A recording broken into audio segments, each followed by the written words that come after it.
Here's the truth nobody tells you, and I want you to listen closely. If you're waking up 2, 3, even 4 times a night just to run to the bathroom, it is not because you drank too much water. And I know that sentence alone probably made you stop and think, because for years you've been told the same thing over and over again. Don't drink water after dinner. Stop sipping before bed. Cut fluids in the evening. And so you do. You go to bed thirsty, your mouth dry, your body tense, and yet you're still waking up at night. You still stumble half asleep toward the bathroom. You still wake up in the morning feeling tired, foggy, and frustrated.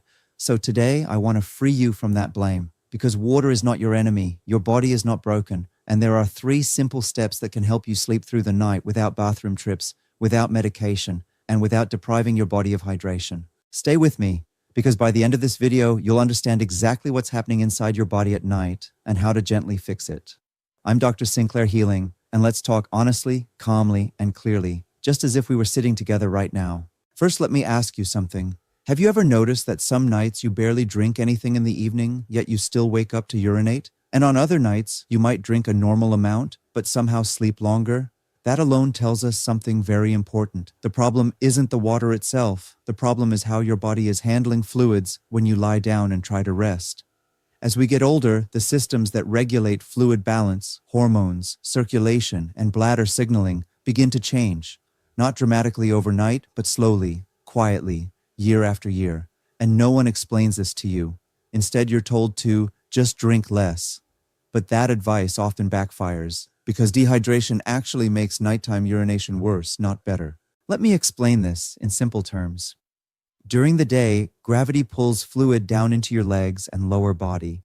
That's why many people notice swelling in their ankles or calves by evening, especially if they sit or stand for long periods. Your body is holding on to that fluid. Then when you lie down at night, gravity no longer keeps that fluid in your legs. It slowly moves back into your bloodstream. Your kidneys sense this increase in circulating fluid and say, "We have extra volume here, let's get rid of it." And so they do. They produce urine. That's why you wake up needing to go, even if you barely drank anything before bed. It's not the water you drank at night. It's the water your body stored all day. This is why blaming water misses the real issue. And this is where the first simple step comes in, a step that feels almost too easy, but it works with your body instead of against it. Earlier in the day, you need to help your body move fluid properly so it doesn't pool and wait until nighttime to be released.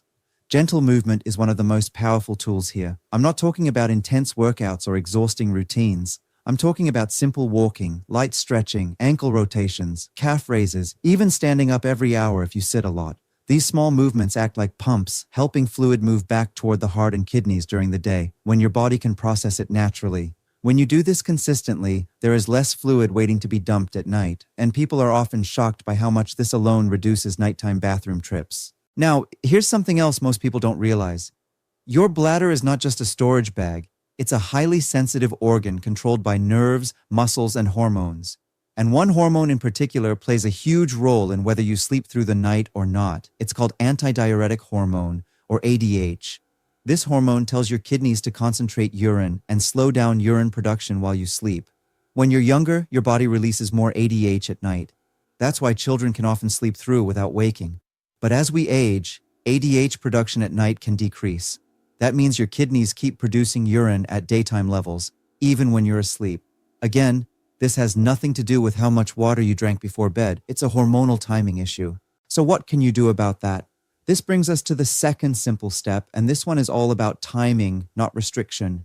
Instead of cutting off water completely in the evening, you want to front-load your hydration earlier in the day. Drink the majority of your fluids in the morning and early afternoon. This supports kidney function, circulation, and metabolism when your body is most active. Then in the evening, you don't need to eliminate water, you just need to sip mindfully. Small sips if you're thirsty, not large glasses out of habit or boredom. This approach keeps your body well hydrated overall, which actually supports healthier ADH signaling at night. When your body trusts that it's not being deprived, it doesn't panic and overproduce urine. I've seen this pattern again and again. People who stop drinking water after 6 p.m. often wake up more, not less. Their urine becomes more concentrated, irritating the bladder lining. The bladder becomes more sensitive, sending go now signals even when it's not full. That's why you might feel an urgent need to urinate but only pass a small amount. Hydration balance calms the bladder. Dehydration irritates it. That's a crucial distinction. Now let's talk about the third step, because this one is often overlooked, and yet it may be the most important of all. Your nervous system plays a massive role in nighttime urination. If your body is in a constant state of stress, even low-level stress, your bladder becomes more reactive. Stress hormones like cortisol can increase urine production and bladder sensitivity, and many people carry stress into bed without realizing it. Their body is tired, but their nervous system is still alert.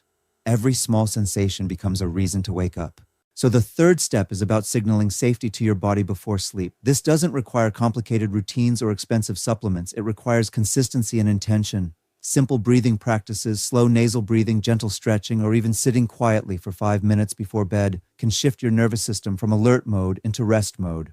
When your nervous system calms, your bladder calms with it. The urge to urinate becomes less frequent and less urgent. Sleep becomes deeper and more continuous. Let me tell you something important here. Many people think their bladder is weak or overactive. In reality, it's often just overstimulated. It's reacting to signals from the brain, the hormones, and the muscles around it. When you address the whole system, not just the bladder itself, everything starts to work together again. I want to pause here and speak directly to you, because if you've been dealing with this for a long time, it can feel embarrassing, frustrating, even isolating. You might avoid travel, you might avoid long car rides, you might dread bedtime, knowing it won't bring real rest. Please know this: you are not alone, and this is not something you have to just accept as part of aging. Your body is adaptable. It responds to gentle, consistent changes. Let's revisit those 3 steps again, not as a checklist, but as a way of living in tune with your body. Move a little more during the day so fluid doesn't pool and wait until night. Hydrate earlier and more consistently so your kidneys and hormones can do their job properly. And calm your nervous system before bed so your body feels safe enough to truly rest. None of these steps involve fighting your body. They involve listening to it. Now, I want to clear up a few common myths because they cause so much unnecessary stress. One myth is that waking up at night to urinate always means prostate problems in men or bladder problems in women. While those conditions can contribute, they are not the whole story, and they are not always the cause. Another myth is that medication is the only solution. Medication may help some people, but it often treats the symptom, not the underlying pattern. And many people find that when they support their body naturally, their need for medication decreases or disappears altogether. Another important point is sleep quality itself. Light sleep leads to more awakenings. Deep sleep suppresses the urge to urinate. So anything that improves your overall sleep depth will also reduce bathroom trips. This includes keeping a consistent sleep schedule, reducing bright light at night, and avoiding heavy meals right before bed. These are not strict rules. They are gentle supports. You may also notice that on nights when you're especially anxious or excited, you wake up more. That's not coincidence. That's your nervous system talking. Learning to wind down is not a luxury. It's a necessity for healthy sleep. I want to share something I've seen many times in my work. When people stop blaming water and start working with their body, their relationship with sleep changes completely. Bedtime becomes something they look forward to again. They stop watching the clock. They stop counting bathroom trips. And they start waking up feeling more refreshed, more stable, more confident in their body. If you take only one thing from this video, let it be this: your body is not betraying you. It's communicating with you. Nighttime urination is a message, not a failure. And when you understand the message, the solution becomes much simpler than you were led to believe. As we come toward the end of our time together, I want you to imagine what it would feel like to sleep through the night again, to lie down without anxiety, to wake up in the morning without that heavy, drained feeling. That is possible. Not through force, not through restriction, but through understanding. If this message resonated with you, if it made you feel seen or helped something click into place, let me know by staying with me here. This channel exists to bring calm, clear, and practical health guidance into your life. I'm Dr. Sinclair Healing, and I believe deeply in your body's ability to heal when given the right conditions. Tonight, don't punish yourself by avoiding water completely. Instead, support your body gently. Move a little more today. Breathe a little deeper tonight.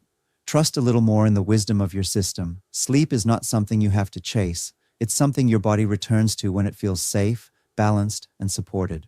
Thank you for being here with me. Take care of yourself, and I'll see you again soon.